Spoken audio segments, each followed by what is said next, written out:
In the quiet, cold corridors of the British establishment, a battle is underway. It's not about armies or thrones, but about survival.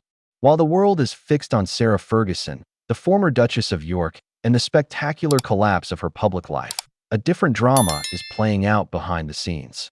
Her closest allies, the ones who know the secrets, the ones who were there for the dizzying highs and the catastrophic lows, are making moves. But this isn't a simple story of friends sticking together. The real question hanging in the air is a chilling one. Is this a genuine show of support for a woman in trouble? Or is it a ruthless, calculated campaign to control the narrative, a desperate attempt to contain the Duchess before she brings everyone else down with her? To get the panic, you have to get the stakes. And to get the stakes, you have to go all the way back. This isn't a new crisis. It's a decades-long saga of scandal, debt, and desperation that has finally hit its endgame. Before we unpack the decades of turmoil that led to this very moment, make sure you're subscribed to our channel and have hit the notification bell. You really don't want to miss our deep dives into the stories the palace wishes would just disappear. Once upon a time, Sarah Ferguson felt like a breath of fresh air.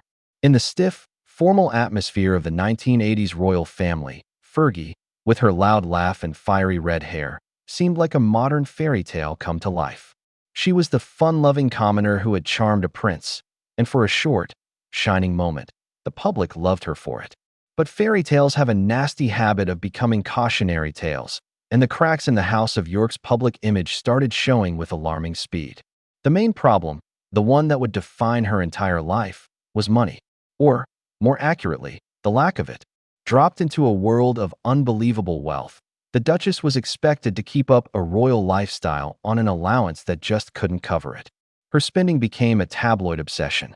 Soon, the debts started piling up, a dark cloud that would follow her for the next 40 years, pushing her toward choices that would repeatedly risk her reputation. The first massive public humiliation, though, wasn't about money. It was deeply personal. The infamous toe-sucking scandal of 1992, where paparazzi snapped her sunbathing topless while an American financial manager kissed her feet, all while still married into the royal family, was a point of no return. The pictures were on every front page, a crude symbol of her broken marriage and, to the establishment, a total loss of decorum. The divorce from Prince Andrew in 1996 was bound to happen, but it didn't solve her real problems. It just kicked her out of the formal royal club, leaving her with a courtesy title, 2 daughters, and millions of pounds in debt. This desperation for cash fueled her next big scandal.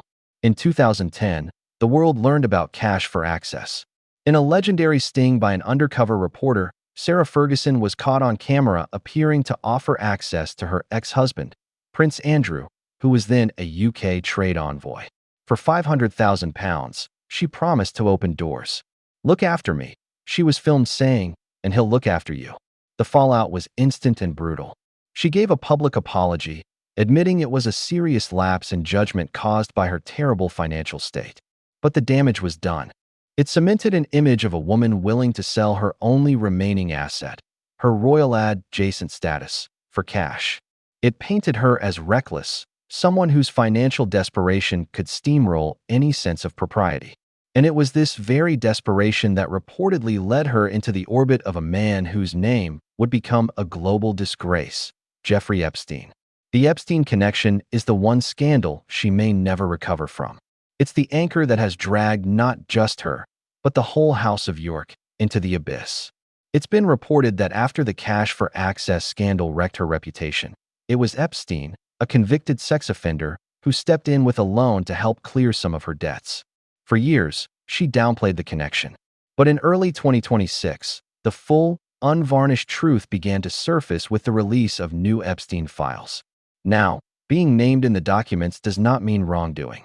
But the contents were politically disastrous for Sarah.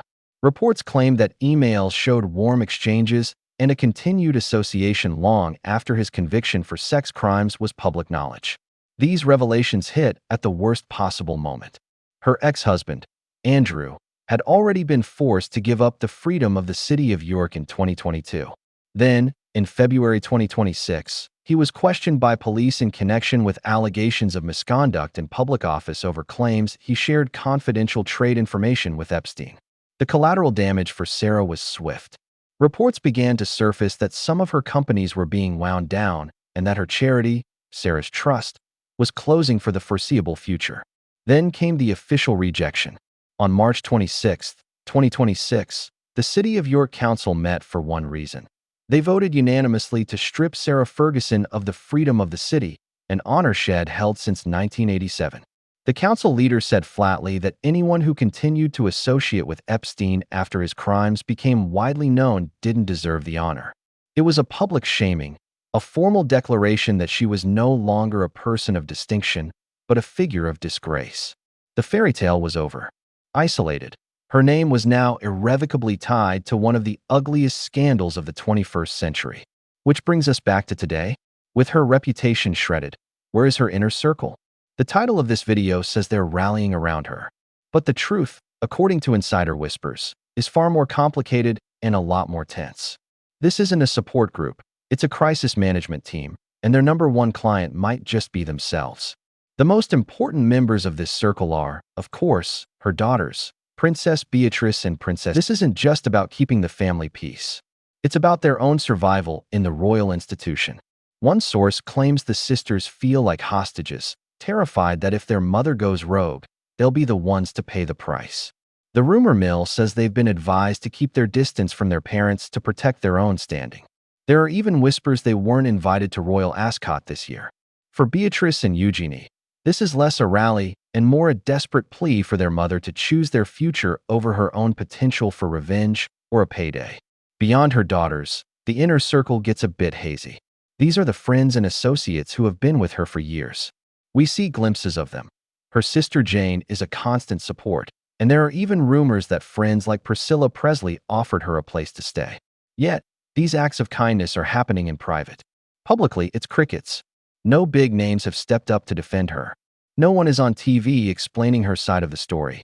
Her representatives have only issued standard denials, stating that being named in the files doesn't imply guilt.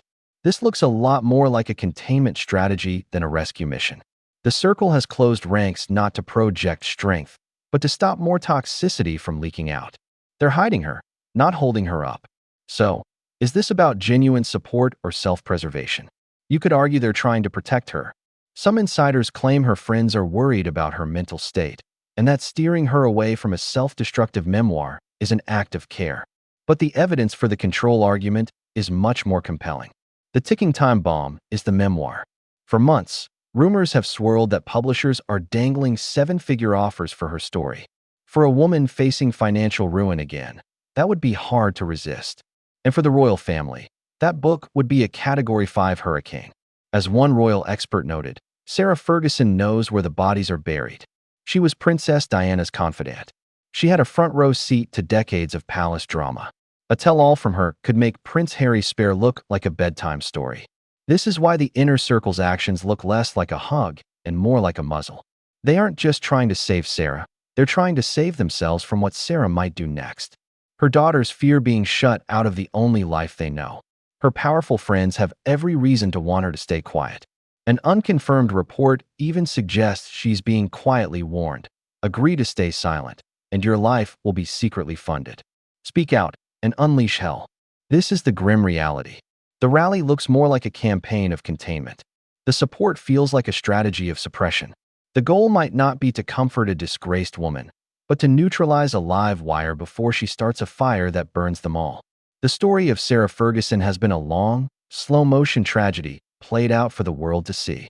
It's a story of a woman who flew too close to the sun, whose own flaws, recklessness with money, poor judgment, a desperate need for acceptance, were put under the brutal microscope of royal life. She's been stripped of her honor, her businesses, and her home. Now, it seems she's being isolated even by those closest to her, with her own daughters reportedly treating her less like a mother and more like a liability. The actions of her inner circle in the coming months will be critical. Their quiet moves behind the scenes aren't just about managing one woman's downfall. They're about protecting an institution and, ultimately, themselves. The House of Windsor has survived centuries of scandals by being ruthless when it has to be. So, as the palace holds its breath and a disgraced duchess weighs her options, the question remains. Are these allies truly trying to save Sarah from her worst impulses? Or are they just saving themselves from hers? The answer will write the final and potentially most explosive chapter in the saga of the Duchess of Scandal.